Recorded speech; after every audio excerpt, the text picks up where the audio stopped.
اچھا، اب نماز تو شروع کریں گے، لیکن اس سے پہلے نماز کی نیت کرنا ہوتی. نیت جس کے متعلق یہ بات کہی جاتی ہے کہ تمام اعمال کا دار و مدار ہی نیت کے اوپر ہے. بعض علماء تو یہاں تک بات فرماتے ہیں کہ انسان عمل تو سیکھتا ہے، نیت کرنے بھی سیکھے. دیکھیے بہت بڑا مسئلہ ہے یہ. اور یہ فقط نمازوں روزوں وغیرہ کی سے ہی مربوط نہیں نیت کرنے کا مسئلہ، یہ ہر عمل کے لیے نیت ہے. صرف نیت سے دیکھیں کتنا فرق پڑ جاتا ہے، جیسے تصویر کے اندر بیان کیا گیا. یہ تینوں افراد بیٹھ کے کھانا کھا رہے ہیں. ایک کی نیت یہ ہے کہ میں اس سے طاقت حاصل کروں گا، ماروں پیٹوں گا، الٹا بدماش ہے. دوسرا جو ہے اپنے پیٹ پوجا کے چکر میں لگا ہوا، اسے کھانے بہت پسند ہے مثلا. اور تیسرا جو ہے یہ سوچ رہا ہے کہ میں نماز اس سے پڑھوں گا، اپنی عبادت کروں گا اور اس سے مجھے طاقت آئے گی. تو ایک ہی عمل ہے کھانا، لیکن نیتوں کے فرق سے اس تمام کھانے کے جو اثرات ہیں وہ تبدیل ہو جائیں گے. اسی طریقے سے بالکل دیکھیے یہ نیتوں کا مسئلہ بھی. تو انسان کو چاہیے کہ عمل تو سیکھتا ہی ہے، نیت کرنے بھی سیکھے. اچھا، بعض علماء یہ بات بھی کہتے ہیں کہ نیت کتنی بھی اچھی ہو دنیا لیکن تم کو تمہارے دکھاوے سے جانتی، اور دکھاوا کتنا بھی اچھا ہو اللہ تم کو تمہاری نیتوں سے جانتا. کوئی سی بھی آپ لوگوں کو دکھانے کے لیے نیت کر لیں، لیکن پروردگار عالم کو تو صحیح طور پر نیت کا آپ کو پتہ ہے نا. اور یہ فقط نمازوں کے سلسلے میں مربوط نہیں ہے مسئلہ، ہر چیز کے اندر جو ہے وہ نیت پائی جاتی. یہی وجہ ہے کہ حجت الاسلام والمسلمین شہید علامہ عارف حسین الحسینی کہا کرتے تھے کہ کام کریں لیکن خدا کے لیے کریں. اگر زیادہ کام کیا لیکن خدا کے لیے نہیں کیا تو یہ سراب جیسا ہوگا جیسے جو دور سے انسان کو پانی نظر آتا ہے لیکن جب نزدیک آتا ہے تو کچھ بھی نہیں ہوتا. تو واقعتاً انسان کو اپنی نیت کے سلسلے میں بہت محتاط روی کا مظاہرہ کرنا چاہیے، اور اپنے اعمال کو اخلاص کے ساتھ قربتاً الی اللہ کی نیت کے ساتھ سیکھنا ضروری. کیونکہ نیت کی جو پہنچ ہے وہ عمل سے بھی دور تک ہے. عمل تو دیکھیے ختم ہو جاتا ہے، بس ادھر آپ نے سلام نماز کہا اور عمل ختم ہو گیا. لیکن نیت کی پہنچ بہت دور تک ہے، اور اس کے مطابق ہی اعمال کی قبولیت کا دار و مدار ہو جاتا ہے. یہ جو نیت ہے اس کی اہمیت اتنی زیادہ علماء بیان کرتے ہیں کہ یہ چھوٹے سے چھوٹے عمل کو بھی پہاڑوں کے برابر بنا دیتی، اور بڑے سے بڑے عمل کو بھی رائی کے دانے کے برابر چھوٹا کر دیتی. یہی وجہ ہے نا کہ اعمال کا دار و مدار نیت پہ قرار دیا گیا. عرفاء یہ بات بیان فرماتے ہیں کہ جتنی مشکل ہمیں نیت کی درستگی میں نظر آئی ہے اتنی کسی چیز میں نظر نہیں آئی. سب سے مشکل ترین کام نیت کی درستگی. وہ فرماتے ہیں کہ ابھی ہم نیت کو ٹھیک کر کے ہٹے بھی نہیں ہوتے کہ معاملہ پھر خرابی میں بڑا نظر آتا ہے. اور کہا جاتا ہے کہ اخلاص نیت یہ دنیا میں کامیاب ترین جنس ہے، یہ سب سے کم پائی جاتی. البتہ انسان وہم کا شکار نہ ہو کہ اس کو مایوس ہو کر حاصل نہ کرے، اس کو حاصل کرنے کے طریقے بھی. اور پچھلی جو کلاسز ہوئی ہیں اس میں ہم نے اخلاص کو حاصل کرنے کے طریقے، اس پہ 2 دروس جو ہیں ہو بھی چکے ہیں مدرسے میں کہ اس صفت اخلاص کو حاصل کیسے کریں، اس کے طریقہ کار کیا ہیں. تو علماء فرماتے ہیں کتنی ہی محنت کر کے ہم ریاکاری کو دل سے باہر نکالیں لیکن یہ کسی نہ کسی رنگ میں پلٹ کر پھر واپس آ جاتی ہے دوبارہ. بہت مسئلہ ہے اس کے ساتھ. دیکھیے نیت کہا جاتا ہے اس چیز کو جو کسی بھی عمل کو کرنے پر اکسائے، بلکہ فرماتے ہیں علماء کہ اصل نیت جو ہے وہ عمل ہی ہے. اور یہی وجہ ہے کہ رہبر معظم نے بڑا اچھا جملہ کہا ہے کہ انتظار امام زمانہ یا انتظار فرج. درود بھیجیے محمد علیہ محمد صلی اللہ علیہ وسلم.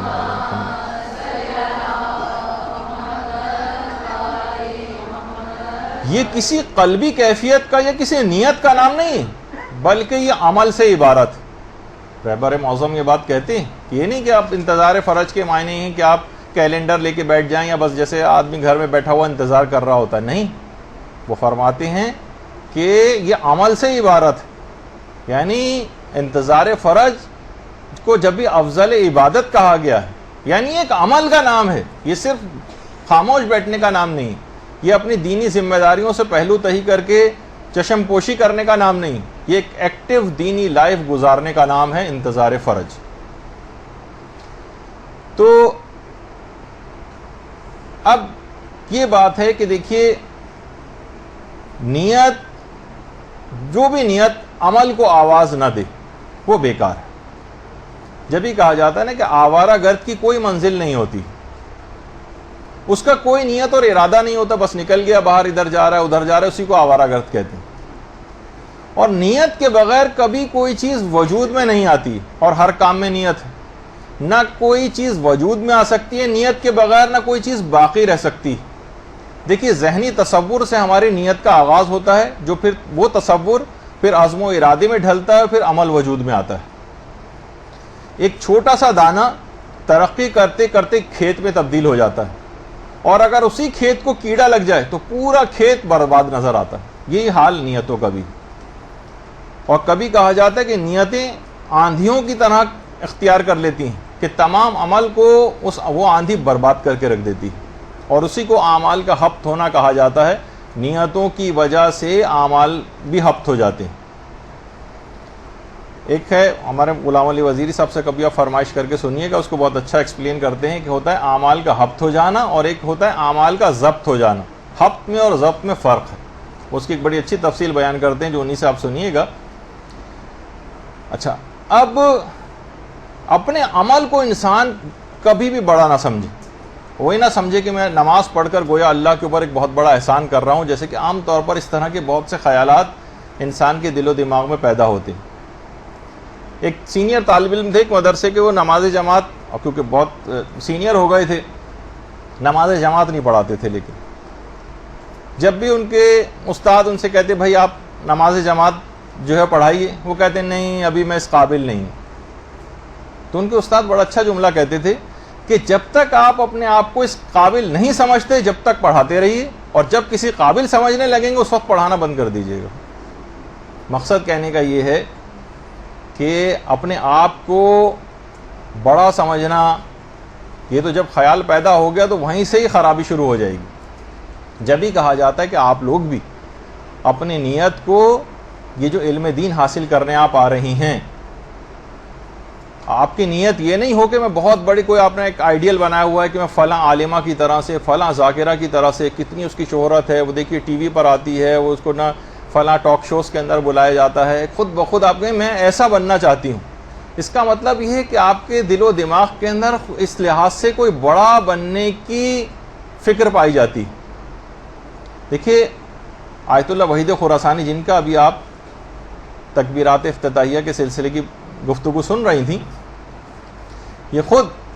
بہت اچھی بات انہوں نے بیان کی جو ہمارے مولانا شہریار عابدی صاحب نے پچھلی اتوار کو جب وہ آئے تھے تو انہوں نے بھی ذکر کی تھی۔ وہ فرماتے ہیں آیت اللہ وحید خراسانی کہ اگر کوئی طالب علم 20 سال تک اس نیت کے ساتھ علم حاصل کرتا رہے کہ میں بڑا عالم دین بنوں، بڑا، تو انہوں نے کہا کہ 20 سال گزرنے کے بعد وہ یہ سوچے کہ اس نے پورے 20 سال کسی عبادت میں نہیں بلکہ بت پرستی میں گزارے۔ بت پرستی اس وجہ سے کہ اصل دین، اصل جو بلکہ نیت ہے وہ ہے کہ میں پروردگار کے اس دین کا خدمت گزار بن جاؤں، چاہے میں لوگوں کی نگاہ میں بڑا نہ بن سکوں، چاہے آپ بہت بڑی ذاکرہ نہ بنے، کسی ہو سکتا ہے کہ کسی چھوٹے سے مدرسے کے اندر آپ پڑھانا شروع کر دیں، معمولی سی 4-5 خواتین پر مشتمل آپ کے درس ہوتے ہوں، لیکن وہی پروردگار، کیونکہ نیتوں کے باعث پروردگار چھوٹے سے چھوٹے عمل کو بے انتہا بڑا کر دے گا۔ اور ہو سکتا ہے کہ بہت سارے افراد جن کی شہرت ترقی کر جاتی ہے، ان کے متعلق یہ بات کہی جاتی ہے کہ جس کی بھی شہرت ترقی کرتی ہے بہت مشکل ایسا ہوتا ہے کہ اس کی آخرت محفوظ رہ سکے،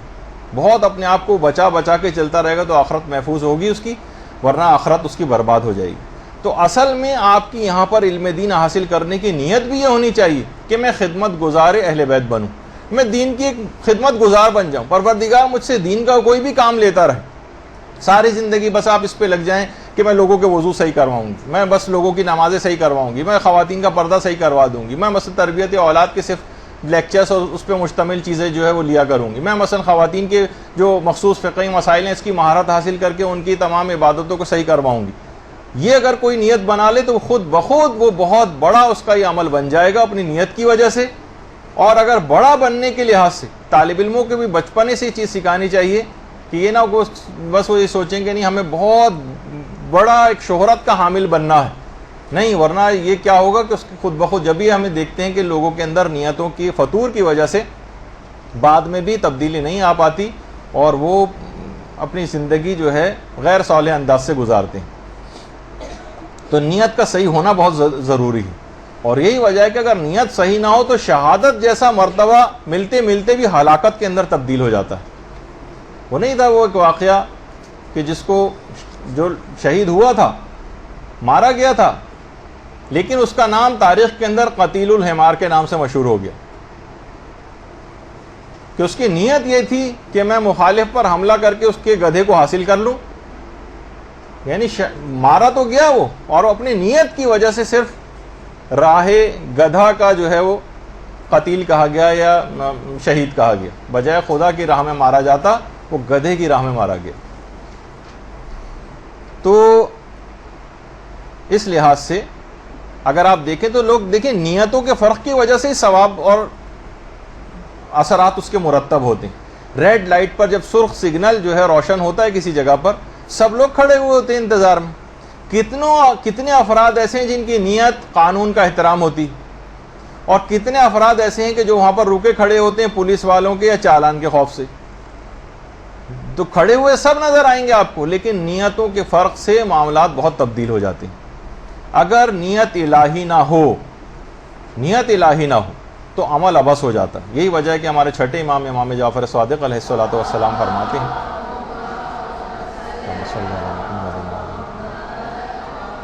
کہ خالص عمل تو وہ ہوتا ہے جس کے بارے میں عمل کرنے والا یہ ارادہ رکھے کہ اس کی تعریف و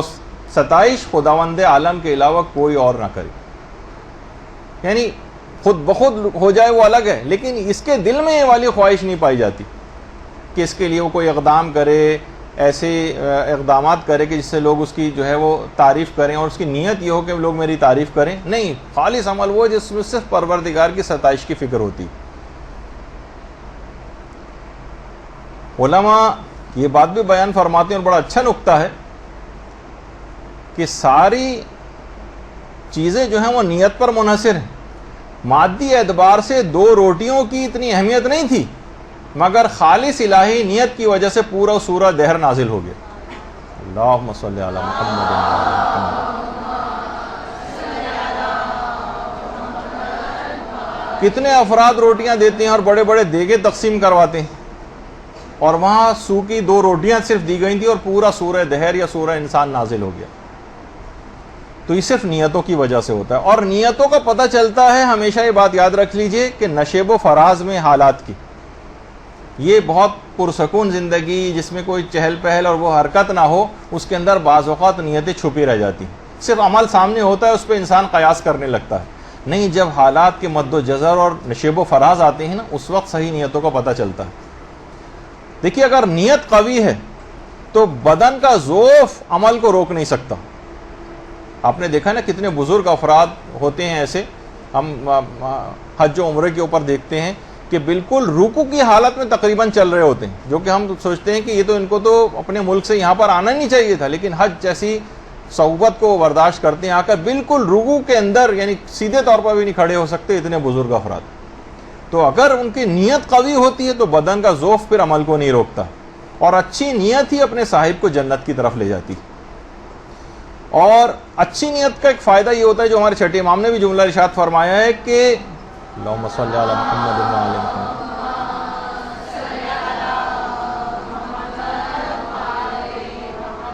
کہ حسن نیت سے رزق میں بھی اضافہ ہوتا ہے. آپ صرف اچھی نیت، ہر ایک کے متعلق اچھا گمان، اچھی نیت، خود بخود آپ دیکھیں گے رزق کے دروازے آپ کے لیے کھلنے لگیں گے. کسی کا کوئی برا نہیں چاہیں، ہر کام اچھی نیت کے ساتھ شروع کریں، اس کو انجام تک لے جائیں. تو نیتوں کی دیکھیے علماء فرماتے ہیں کہ نیتوں کی 3 اقسام. پہلی نیت کہلاتی ہے نیت فاسد، جس کو قبیح نیت کہا جاتا ہے. نیت فاسد، بری نیت، خراب نیت. مثلا ریاکاری کی نیت ہو، مثلا نفاق کی نیت ہو، مثلا تکبر کی نیت ہو، مثلا خواہش نفس میں وہ کام کر رہا ہے،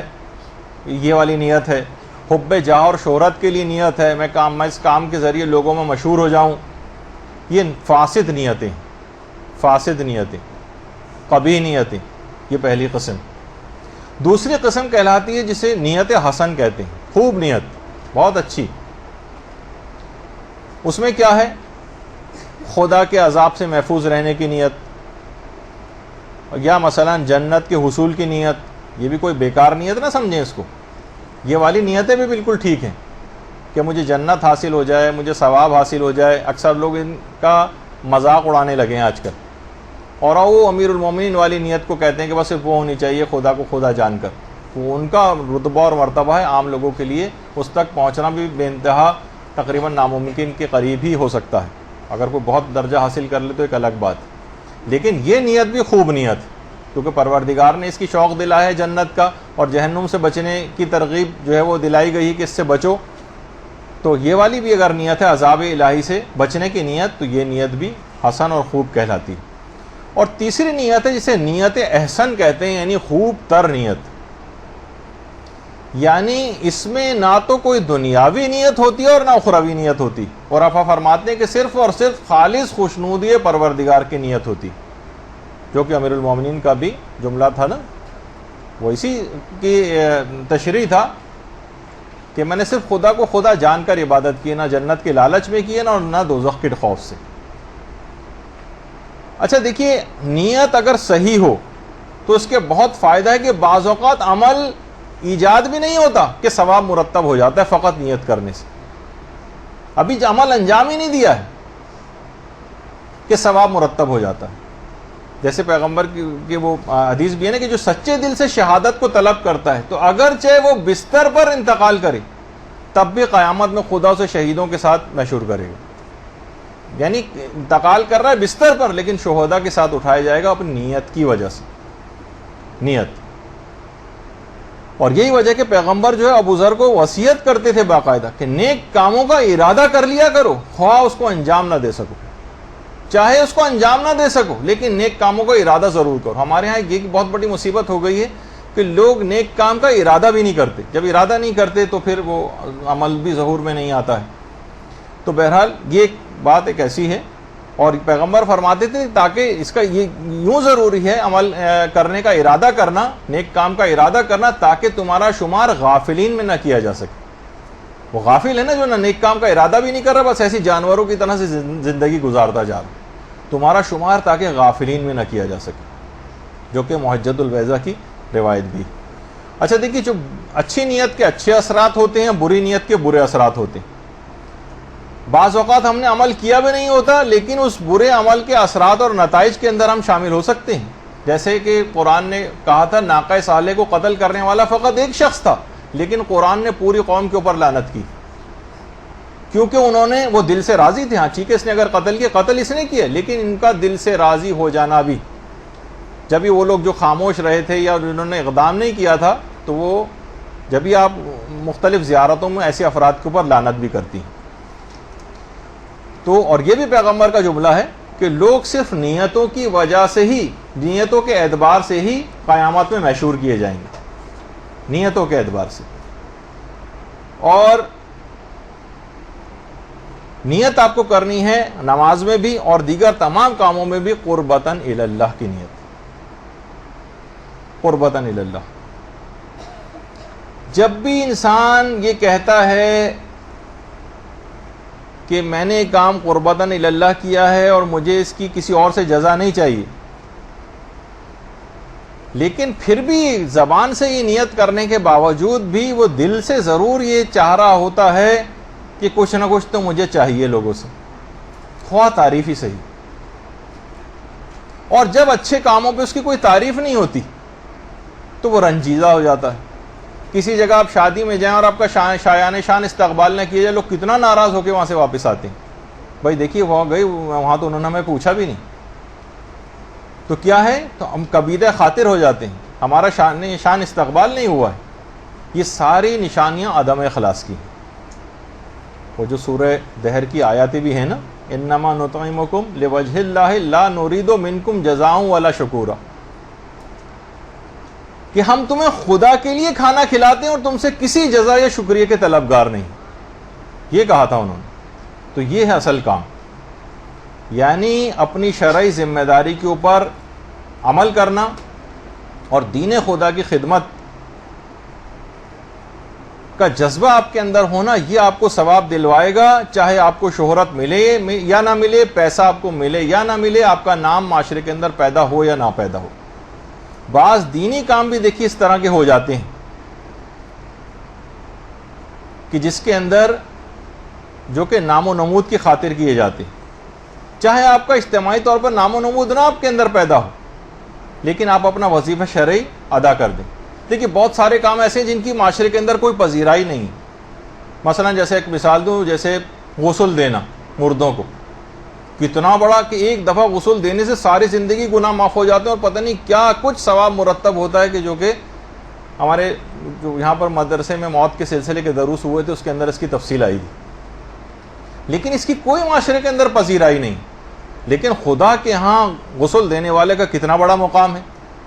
لیکن لوگ اس کی طرف کیوں نہیں آتے؟ کبھی غسال کبھی چھٹی کر جاتا ہے کسی جگہ تو لوگ تلاش کرتے پھرتے ہیں کہ کوئی غسل دینے والا مل جائے، کہ اس کی اہمیت اور اس کا احساس ہی نہیں ہے لوگوں کو۔ اسی طرح سے مثلا یہ مسائل فقہ لوگوں کو بتانا، کوئی عالم ہے بیچارہ آ رہا ہے، وہ آپ کو جو ہے وضو کا طریقہ سکھا رہا ہے، تیمم کرنے کا طریقہ سکھا رہا ہے، لوگوں کو خاص اس کی پذیرائی معاشرے کے اندر نہیں ہوتی، کوئی واہ نہیں ہوتی اس کی، کوئی گاڑیاں اس کو لاتی لے جاتی نہیں ہیں، اس کے پروٹوکول کے لیے دائیں بائیں آگے پیچھے جو ہے وہ لوگ نہیں چل رہے ہوتے ہیں، بس وہ آتا ہے خاموشی سے آیا پڑھایا چلا گیا، لیکن خدا کے ہاں اس کا کتنا مقام اور مرتبہ ہو جاتا ہے جو تصور میں آنا مشکل۔ اسی طرح سے یہ جو چھوٹے چھوٹے مدرسے ہیں، خواتین کا کبھی بھی سوچتی ہیں ابتداً ہم چھوٹے مدرسوں کے اندر پڑھائیں گے، لیکن ہماری کسی کوئی بہت اونچا بلند مقام ان کا حاصل کرنا دماغ میں ہوتا ہے، نیت یہ ہوتی ہے کہ ہم کوئی بہت مشہور ذاکرہ بنے، اس جیسی بنے جو فلاں ٹی وی پہ آتی ہیں مثلا۔ نہیں، آپ کو چاہیے، یہ بہت بڑا کام ہے چھوٹے چھوٹے بچوں کو اس طرح سے پڑھانا، بہت بڑا کام، اس کو معمولی کام نہیں سمجھ، اس کو کوئی باقاعدہ اپنی زندگی کا مقصد بھی بنا سکتا ہے۔ آخرت کو بلند سے بلند مقام حاصل کرنے کے لیے ان بچوں کے دماغوں میں اگر ابھی سے یہ بات ڈال دی جائے اور یہ بڑے ہو کر جو ہے ان کی ایک بیس بن جائے اسی طرح سے، تو کتنا بڑا کام گویا آپ نے کر دیا۔ بڑوں کو سمجھانا تو کتنا مشکل ہے، رات و دن ہم دیکھتے ہیں کہ ہمیں کتنی مشکلات ہوتی ہیں، کتنے اعتراضات سننے پڑتے ہیں، کتنی گالیاں بھی سننا پڑتی ہیں لوگوں سے، لیکن بچہ تو ایسا نہیں ہے، وہ تو بالکل ایک خالی سلیٹ کی طرح سے، اس کے اوپر آپ جو چاہیں اس کے اوپر لکھ دیں۔ تو اب یہی وجہ ہے کہ خود آیت اللہ شہید مرتضیٰ مطہری کتنے بڑے عالم دین تھے، لیکن جب انہوں نے اپنی کتاب لکھی تھی داستان راستان کے نام سے، سچی کہانیاں کے نام سے جو ترجمہ ہوا، تو لوگوں نے بڑا ان کے اوپر اعتراض کیا کہ آپ اتنے بڑے عالم دین اور یہ اپنے بچوں والی کتاب، کہانیوں کی کتاب لکھی۔ تو خوشنودی پروردگار میں کوئی بھی کام کیا جائے تو وہ چھوٹا ہی چاہے کیوں نہ آپ کو بظاہر نظر ہے، وہ بہت بڑا کام بن جاتا ہے، اور فقط آپ بس قربتاً الی اللہ اس کام کو کر جائیں، خود بخود ثواب آپ کو مل جائے گا، چاہے بظاہر آپ کو اس کا نتیجہ نہ ملا۔ جیسے علماء فرماتے ہیں کہ مثلا آپ اگر کسی مومن کی عیادت کو گئے، وہ مل گیا تو بہت اچھی بات ہے، ثواب آپ کو ظاہر ہے کہ اس کا بھی ملتا ہے، اور آپ کا دل بھی مطمئن ہوتا ہے کہ ہم اس سے مل لیے۔ لیکن بالفرض اگر آپ کسی مومن کی عیادت کو گئے اور وہ گھر پہ آپ کو نہ ملا، کہیں گیا ہوا تھا، کسی ہاسپٹل گیا ہوا تھا مثلا، اور آپ کو ویسے ہی وہاں سے واپس آنا پڑ گیا، علماء فرماتے ہیں بالکل کبیدہ خاطر نہ ہو، آپ کو ثواب مرتب ہو چکا ہے، آپ پر ثواب مل چکا ہے، آپ کو خدا آپ سے راضی ہو چکا ہے۔ چاہے اگر آپ دیکھیے ہر وقت اگر آپ پروٹوکول کے چکر میں رہیں کہ بس مجھے خاص پروٹوکول مجھے ملے، مجھے کچھ خاص اہمیت ملے، اور ہر وقت آپ لوگوں کو آپ کی آمادگی اس بات میں ہو، بس آپ لوگوں کو ہر وقت دیکھنا چاہتی ہوں کہ وہ آپ کے استقبال کے لیے آمادہ رہیں، ہر وقت اس کے لیے تیار رہیں، تو آپ کو چاہیے کہ آپ اپنے قصد قربت کی نیت پر تجدید نظر کریں، دوبارہ دیکھیں کہ واقعی آپ کے اندر یہ نیت کا اخلاص آپ کے اندر پایا جاتا ہے یا نہیں پایا جاتا۔ بعض اوقات دیکھیے بولنے والے جو اس موضوع پر بولتے ہیں، یعنی ان کی مثال ایسے ڈاکٹر کی سی ہو جاتی ہے جو کہ اسی مرض کا اسپیشلسٹ ہے، لیکن اسی مرض میں مبتلا ہو کر اس کا انتقال ہو جائے۔ یعنی ایسا نہ ہو کہ زبان پر تو ہماری ریاکاری کی مذمت ہو اور خود ہم اسی کے اندر مبتلا ہو جائیں. خدا ہم کو بہرحال ان تمام باتوں سے محفوظ رکھے سب کو. تو علماء نے بڑی اچھی اس کی مثال بھی بیان کی ہے, ایک گھوڑے کی مثال. ایک گھوڑ سوار جو ہے ایک ندی کے کنارے پہنچا اور بہت لاکھ چاہا اس نے کہ گھوڑا میرا کسی طریقے سے پانی کے اندر قدم رکھ دے, لیکن گھوڑا پانی میں قدم ہی نہیں رکھتا تھا, قدم کو آگے نہیں بڑھاتا تھا. ایک بوڑھا تھوڑی دور سے یہ چیز دیکھ رہا تھا. بوڑھے نے کہا دیکھو یہ گھوڑا جب تک آگے نہیں بڑھے گا. ایک لکڑی لے کر آیا اور اس نے پانی میں اس لکڑی کو ہلایا, بلو دیا اس کو, پانی گدلا ہو گیا.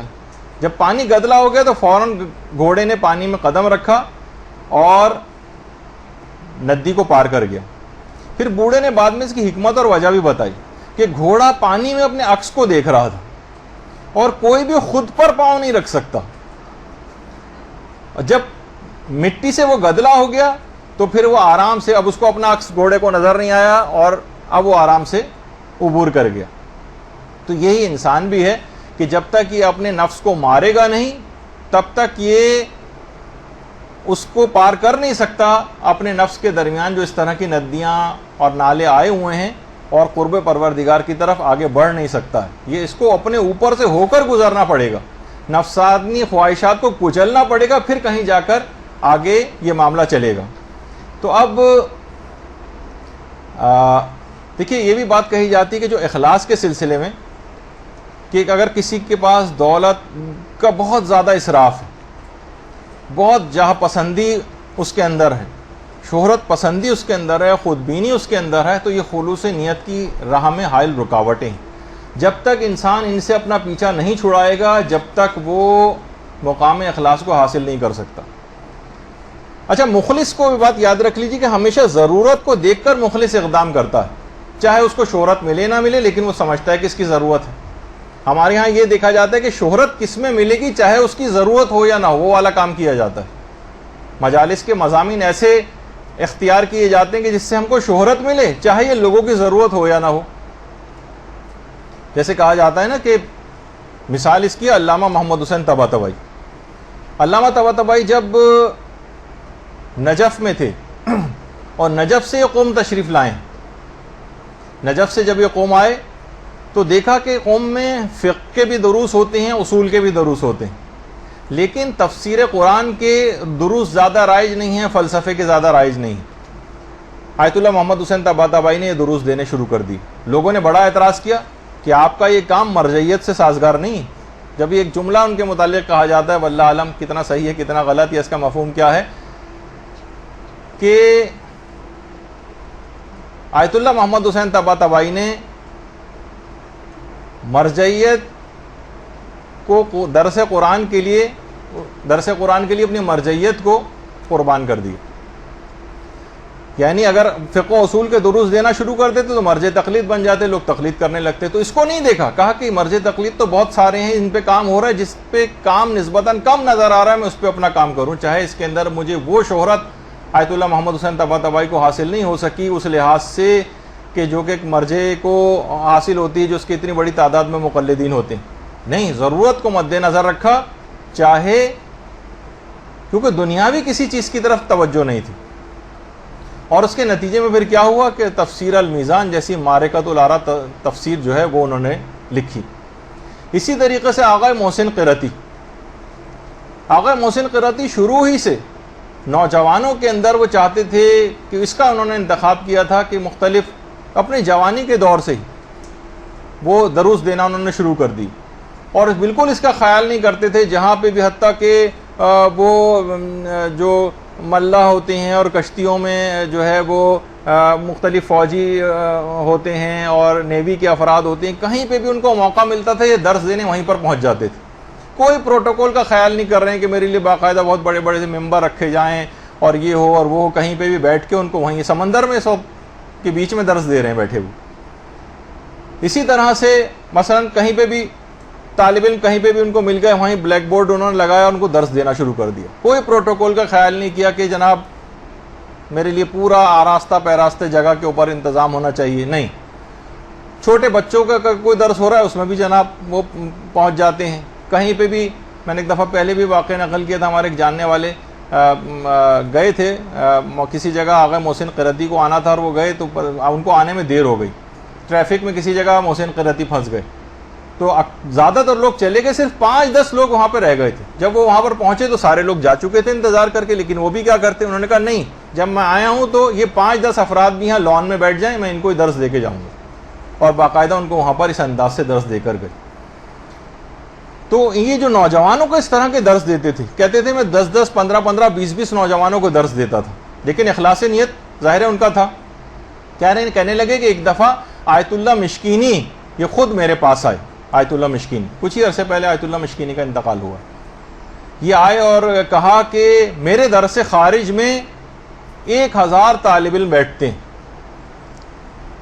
آیت اللہ مشکینی کا اپنا بیٹا محسن قرتی کے درس میں آتا تھا،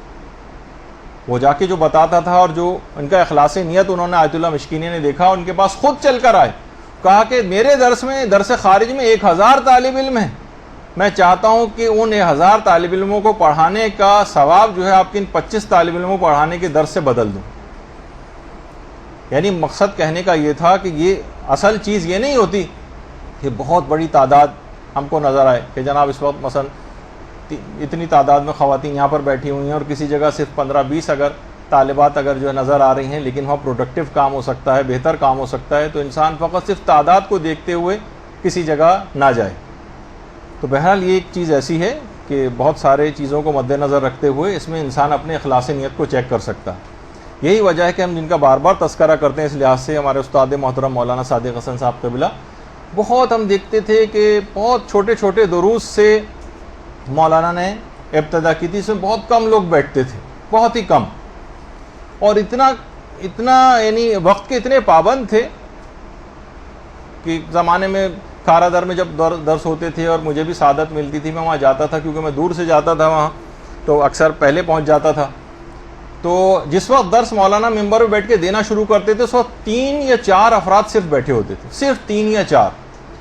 اور بعض اوقات تو صرف وہ جو مائک وائک ٹھیک کرنے والا ہی ہوتا تھا، اور مولانا درس کا آغاز کر دیتے تھے، اور آہستہ آہستہ آہستہ پھر تعداد بڑھتی تھی اور یہاں تک کہ لوگ وہاں پہنچنا شروع ہوتے تھے، لیکن مولانا اس کی کوئی پرواہ نہیں کرتے تھے۔ یہ نہیں کہ جناب اتنی تعداد میں لوگ وہاں پر موجود ہوں تو پھر میں وہاں جاؤں گا ورنہ وہاں پر نہیں جاؤں گا۔ تو ہمیشہ سے ہم ان کو یہ دیکھتے تھے، اور یہی وجہ ہے کہ خود علماء جو یہاں پر آتے ہیں وہ بھی بیان کرتے ہیں کہ آج جتنی مسائل فقہ کی معرفت انہوں نے پاکستان میں، اور بھی علماء نے کام کیا، لیکن خود مولانا کی جو اسپیشیلٹی، مسائل شریعت کو لوگوں میں روشناس کروانا، خمس کا لوگوں کو عادی بنانا، داڑھی لوگوں کو رکھوانا، پردے کے متعلق سب سے زیادہ گفتگو کرنا، اور حج کا تو ماشاءاللہ 32واں 33واں کون سا انشاءاللہ اس دفعہ ان کا حج ہوگا، اور مسلسل کاروانوں کو جو ہے ٹریننگ دینا، اور اس دوران جتنا بھی ان کی ہیکٹک جو ایک لائف مولانا نے گزاری، وہ خود یعنی لوگ بھی بتاتے ہیں، وہ خود بھی بتاتے ہیں، منی بسوں میں کس طرح سے سفر کر کے وہاں پہنچتے تھے، سائیکلوں پہ بیٹھ کے کیسے جاتے تھے، رکشاؤں میں بیٹھ کے جاتے تھے، بہت سی جگہوں پہ تو کہہ رہے ہیں اندرون سندھ اندرون پنجاب گدا گاڑیوں اور بیل گاڑیوں میں بیٹھ کر گئے ہیں۔ تو یہ ان کے کمال اخلاص کی وجہ سے ان کے اندر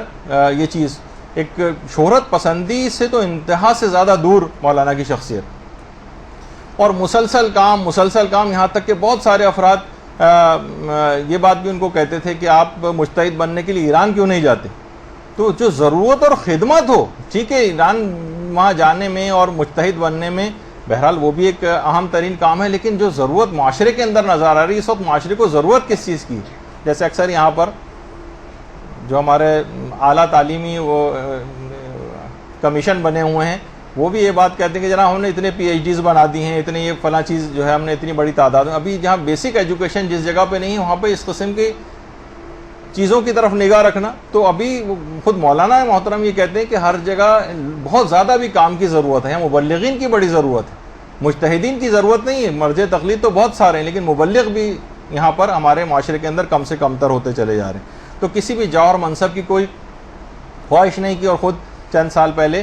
ہمارے مدرسے میں بھی یہاں پر بھی آئے تھے اور انہوں نے درس دیا تھا، اور پچھلے سال بھی درس ہوتے ہوتے رہ گئے، لیکن انشاءاللہ جب اب کبھی مولانا محترم آئیں گے تو کبھی انہوں نے اس چیز کی کبھی کوئی پرواہ نہیں کی، اور مکمل اخلاص کے ساتھ اپنے اس کام کو جاری اور ساری رکھا۔ تو بہرحال مولانا کی صحتیابی اور درازی عمر کے لیے ایک بآواز بلند درود پڑھ دیجیے۔